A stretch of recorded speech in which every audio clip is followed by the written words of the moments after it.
ಪ್ರಸ್ತಾವನೆ. ಮಲೆ ಮಡಿಸಲಿನ ಮಧ್ಯೆ ಇರುವ ಚಿಕ್ಕ ಹಳ್ಳಿ, ಹಸಿರ ಹೊಲಗಳು, ತಾಳಮೇಳದ ಹಕ್ಕಿಗಳ ಕೂಗು, ಹಳ್ಳಿ ಜನರ ಸರಳ ಬದುಕು. ಇವೆಲ್ಲದರ ಮಧ್ಯೆ ಒಂದು ಸಣ್ಣ ಹೈಸ್ಕೂಲ್ ಶಾಲೆ.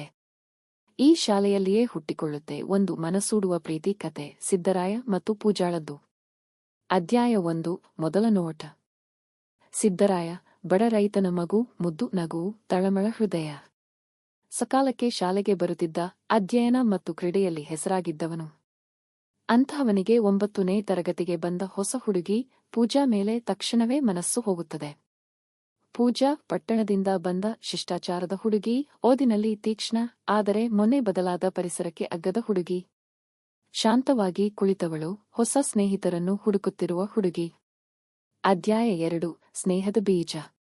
ವರ್ಗಗಳ ನಡುವೆ ಪುಸ್ತಕ ಕೊಡುವ ನೆಪ, ಲೈಬ್ರರಿಯಲ್ಲಿ ಒಂದು ವೇಳೆ ನೋಡಿರುವ ದೃಶ್ಯ, ಒಂದೇ ತಂಡದಲ್ಲಿ ಕೂಟ, ಇವುಗಳಿಂದ ಸ್ಲೋಲಿ ಸ್ನೇಹ ಬೆಳೆದು ಹೋಗುತ್ತದೆ.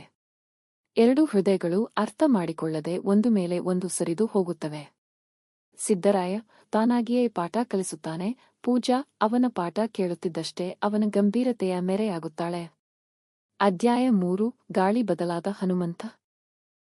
ಈ ಇಬ್ಬರ ನಡುವೆ ಬಲವಾದ ಸ್ನೇಹದ ಸೇತುವೆ ನಿರ್ಮಾಣವಾಗುತ್ತಿದ್ದಂತೆ ಶಾಲೆಯ ಕೆಲವರ ಶಂಕೆಗೀಡಾಗುತ್ತವೆ. ಕೆಲವರು ಟೀಚರ್ಗಿಳಿಸುತ್ತಾರೆ. ಟೀಚರ್ಗಳು ಎಚ್ಚರಿಕೆಯಿಂದ ಎಂಟ್ರಿ ಕೊಡುತ್ತಾರೆ, ಈ ಸ್ನೇಹದ ಮೇಲೆ ಜಾಸ್ತಿ ನಂಬಿಕೆ ಬೇಡ. ಆದರೆ ಸಿದ್ದರಾಯ ಪಕ್ಕಾ ಪೂಜಾವನ್ನು ಕಂದೆಕಾಯಿಯಂತೆ ಗೌರವಿಸುತ್ತಾನೆ. ತನ್ನ ಭಾವನೆಗಳನ್ನು ಮನಸ್ಸಲ್ಲೇ ಇಟ್ಟುಕೊಂಡಿರುತ್ತಾನೆ. ಪೂಜಾ ಕೂಡ ಅವನ ಸ್ನೇಹವನ್ನು ಬಹುಮಾನವಾಗಿ ಪರಿಗಣಿಸುತ್ತಾಳೆ. ಅಧ್ಯಾಯ 4. ಪರೀಕ್ಷಾ ಸಮಯದ ಒತ್ತಡ ಮತ್ತು ಬೆಂಬಲ. ಸಖ ಪರೀಕ್ಷೆ ಸಮೀಪಿಸುತ್ತಿದೆ. ಇಬ್ಬರೂ ತೀವ್ರ ಓದುವಲ್ಲಿರುತ್ತಾರೆ. ಸಿದ್ದರಾಯ ಪೂಜಾಗೆ ಸಹಾಯ ಮಾಡುತ್ತಾ ಆಕೆ ಒಂದು ಉತ್ತಮ ಫಲಿತಾಂಶ ಪಡೆಯುವಂತೆ ಪ್ರೋತ್ಸಾಹಿಸುತ್ತಾನೆ. ಪೂಜಾ ತನ್ನ ಗುರುತಾಗಿ ಅವನ ಹೆಸರನ್ನು ಕೂಡ ಹೇಳುತ್ತದೆ. ಪರೀಕ್ಷೆ ಮುಗಿದ ಮೇಲೆ ಸಡಗರದ ಸಮಯ. ಆದರೆ ಈ ಸಮಯದಲ್ಲೇ. ಅಧ್ಯಾಯ 5. ಹೃದಯದ ಮಾತು. ಪ್ರಸ್ತುತ ಪಠ್ಯ ಮುಗಿದ ಮೇಲೆ ಹಳ್ಳಿಯು ಪಟ್ಟಣದ ಬದುಕು ಬೇರೆಯಾಗುತ್ತೆ. ಪೂಜಾ ಹೈಯರ್ ಎಜುಕೇಷನ್ಗೆ ಪಟ್ಟಣಕ್ಕೆ ಹೋಗಬೇಕಾಗುತ್ತದೆ.